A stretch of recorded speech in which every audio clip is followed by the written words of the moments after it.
Hi everybody, this is the study guide for the digestive system. So the GI is divided into two main groups. First is the alimentary canal, which is the tube from the oral cavity to the anus. And then the accessory organs. These are the salivary glands, teeth, tongue, gallbladder, liver, and pancreas. So you need to know these major processes that occur in this system. So ingestion, propulsion via peristalsis, which is a process of moving the contents of the alimentary canal for processing. Mechanical breakdown, so chewing, mastication, mixing of foods done by segmentation. The smaller you make the food, the greater its surface area, so it's easier to break down and so forth. Digestion is a catabolic process, so you are breaking down complex substances into simpler ones. Absorption, so once the catabolic processes are achieved, then these products are then absorbed in two ways. One is via the blood and the other one is lymph. And then finally defecation, the remaining contents that were not absorbed or broken down are expelled. So the role of the autonomic nervous system, the parasympathetic nervous system, stimulates GI activity. The sympathetic would do the opposite. So the GI is located predominantly in the abdominal pelvic cavity and is lined by a serous membrane called the mesentery, which is the peritoneum, the visceral and parietal layers. The blood supply, the lymphatics and nerves travel in between the double layer of the mesentery. Hence, mesentery, the names of the blood vessels that are in the mesentery are called the superior and inferior mesenteric arteries and veins. So splanchnic circulation are the arteries which supply the splanchnic organs, namely the liver, spleen via celiac trunk, and the superior and inferior mesenteric arteries that supply the duodenum all the way to the rectum. Note anastomosis between the superior mesenteric artery and the inferior mesenteric artery occurs at 2/3 of the transverse colon. The superior mesenteric the superior mesenteric artery is the main one, since it is a larger and it supplies a lot more of the digestive tract. So if there is a problem with the inferior mesenteric artery, the superior can still provide the blood supply to the remaining portion of the digestive tract. So know the epithelium of the digestive tract: oral cavity, the esophagus, and anus, which is formed by the stratified squamous epithelium. Stomach to the rectum is formed by the simple columnar epithelium, and know which structures have crypts, villi, brush borders, microvilli, and so forth. Know the basic layers of the tube of the GI. So the mucosa, the submucosa, the muscularis externa, and the serosa. That's going from the luminal side to the exterior. So the mucosa has mucus, enzymes, hormones, absorbs, and protects. The submucosa is formed by areolar connective tissue. The muscularis externa has an inner circular and outer longitudinal smooth muscle.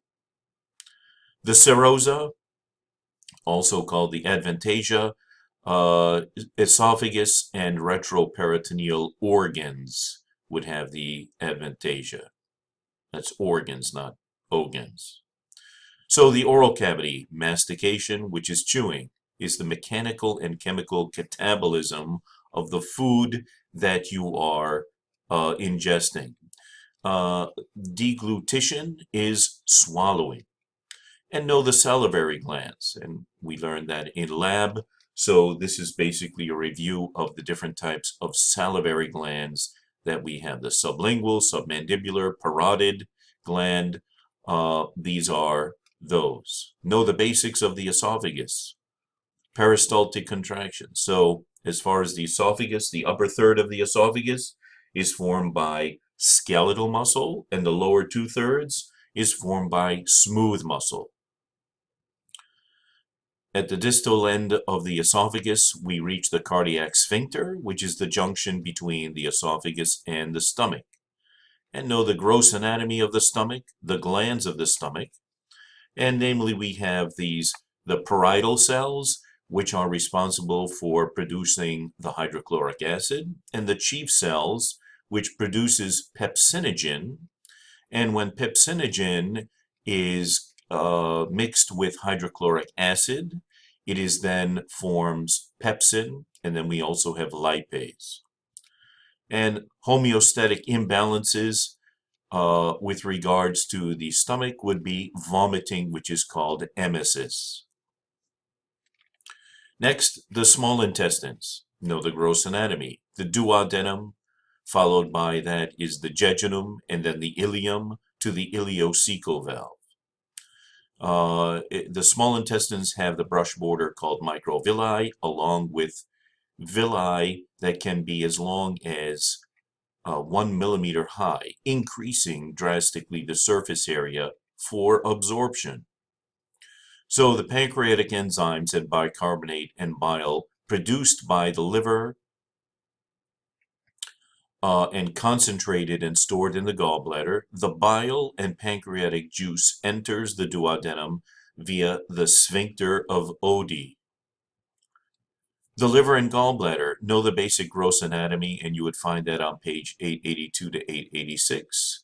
Know about the basics about what is hepatitis, jaundice, and gallstones. The pancreas, the gross anatomy. We have the head that is at the concave aspect of the duodenum. It has the body and the tail. What is the function of amylase and lipase when elevated? If it is elevated, amylase and lipase, then there is diagnostic of pancreatitis. Page 892 in your textbook, table 23-2. This is a nice overview of the functions of the gastrointestinal organs. So I would highly recommend looking at that table, and it is a nice condensed version talking about the organ, its major functions, and so forth. The large intestine, page 894. Also, the gross anatomy, its subdivisions, the cecum, the ascending colon, hepatic flexure, transverse colon, splenic flexure, descending colon, sigmoid colon, rectum to anus, in which we have the internal and external anal sphincters.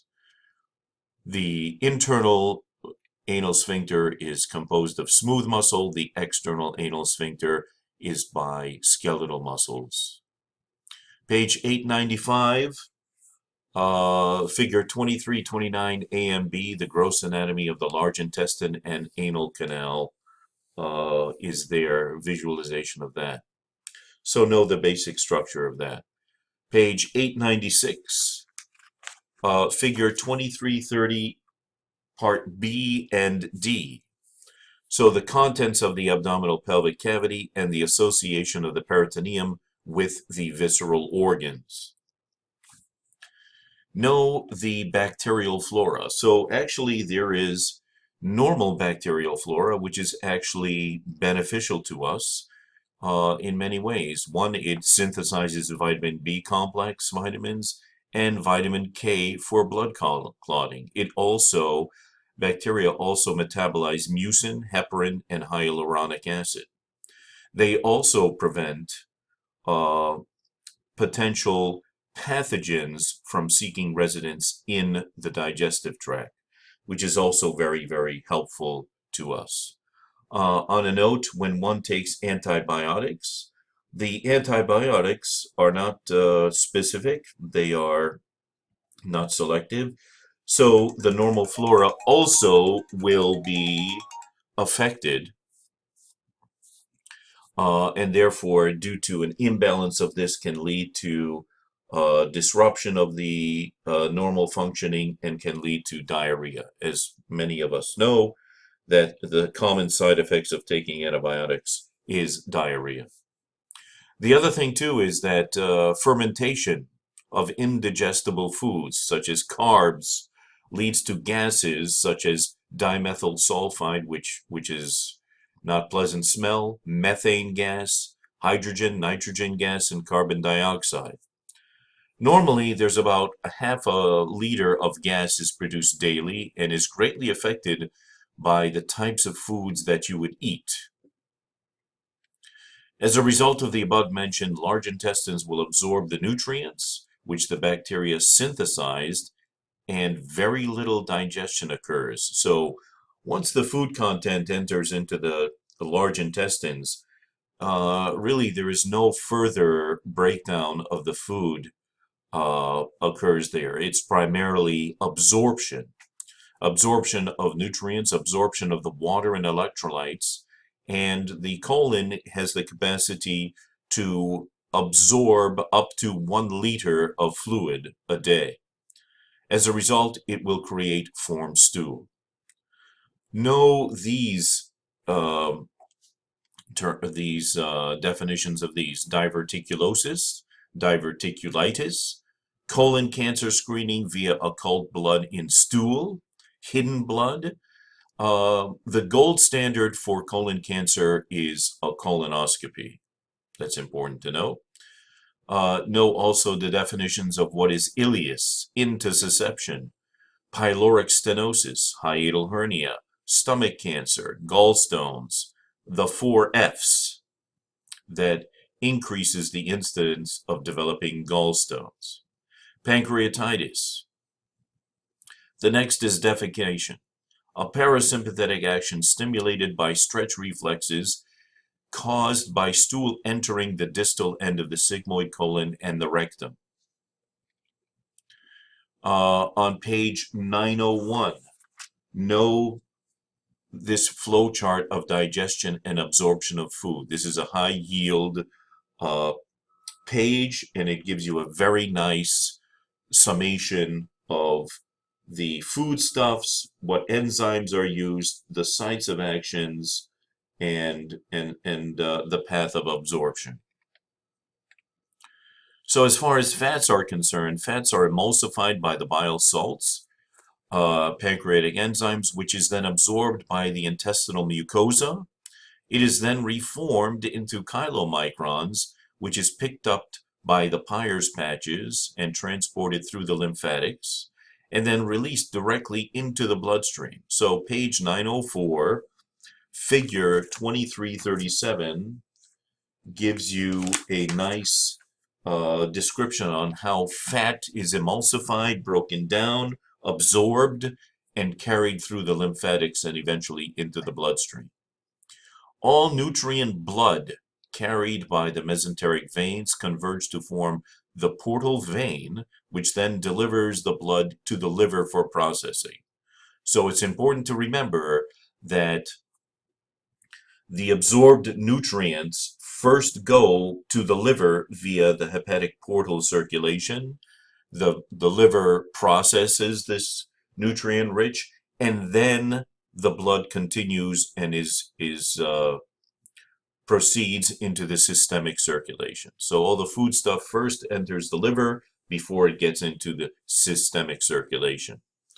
And also it's important to note that the two ends of the digestive system where this does not occur, where at the anus and the oral cavity, is where these parts of the digestive system where substances like medications, sublingual, and that sort of thing, or suppositories, enter directly into the systemic circulation and bypasses the liver. Hope this is a little helpful, and I will continue later on for further videos. Thank you.